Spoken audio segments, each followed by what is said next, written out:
Yes, I'm on my way. Okay, perfect.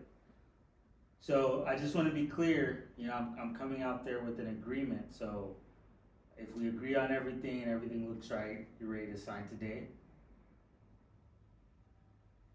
Okay, perfect. Bye.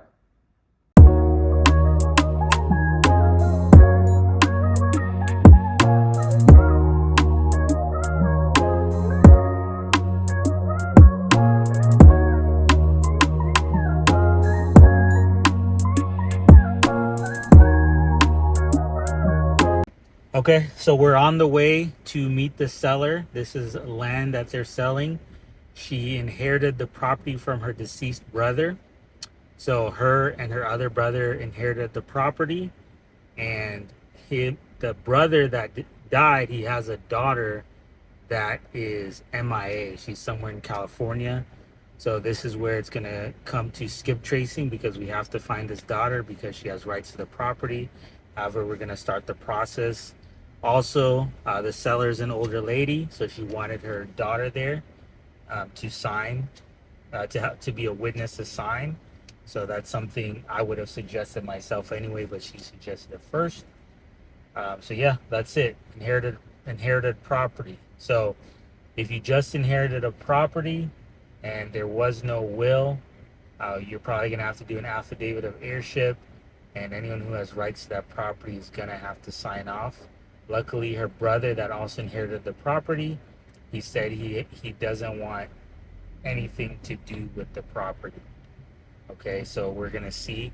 He's still gonna have to sign off on that because he has rights to that property. So just keep that in mind.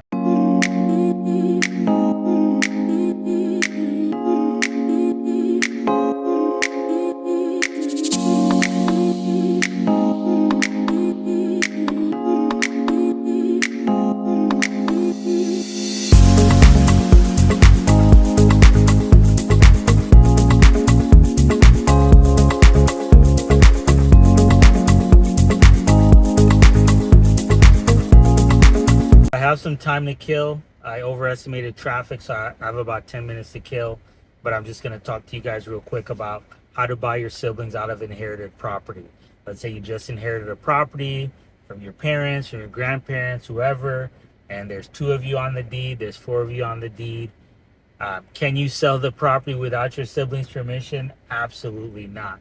Okay, if you go through a title company or an attorney, they're going to do what's called a title search, and they're going to see the chain of title, and your sibling will pop up. So don't even try to do that. And I think it would probably be considered fraud. Okay, your sibling is going to have to sign off on that property.